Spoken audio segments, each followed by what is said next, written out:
Yep. So overnight, a federal judge is extending her order blocking President Trump from deploying the National Guard to Portland and its ICE facility, as Trump calls out far-left judges going way too far. Have some of these raids gone too far? No, I think they haven't gone far enough because we've been held back by the judges, by the liberal judges that were put in by Biden and by Obama. You're okay with those tactics? Yeah, because you have to get the people out. You know, you have to look at the people. Many of them are murderers. Many of them are people that were thrown out of their countries because they were, criminals. Well, you promised in your campaign that you were going to deport the worst of the worst, violent criminals. Oh, we're doing that. Fox News legal analyst Greg Jarrett joins us now. So the political debate about the raids is one thing, but the legal angle of the city of Portland allowing their activists to block roadways and not allowing them to do their job, well, that's another one, right, Greg?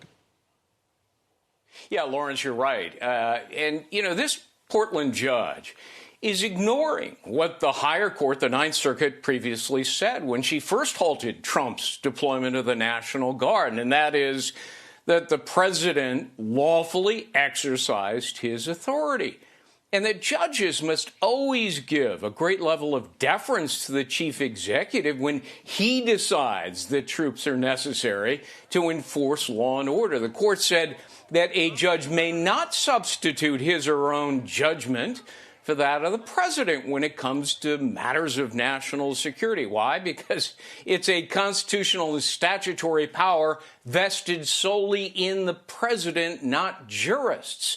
This particular judge, Karen Emmergut, her ruling will now be reviewed by the full Ninth Circuit, inevitably the Supreme Court, but it does underscore, I think, what President Trump said last night, that his efforts to use ICE and federal law enforcement are constantly being interfered with by judges. Same thing in Chicago. The Supreme Court is now forced to get involved. Too many judges think they're super presidents who can countermand anything Trump does, and that's not what the Constitution says. It's the perfect segue because you got another federal judge that is telling the administration, okay, I understand that Congress is not passing a resolution to fund a program, but you, the administration, have to take emergency funds to fund the SNAP program. Now, again, the political argument about should SNAP been there? I was on there at one point in my childhood time when my family couldn't afford it. But to have a judge say that you have to fund it with emergency funding, that crosses the line, right, Greg?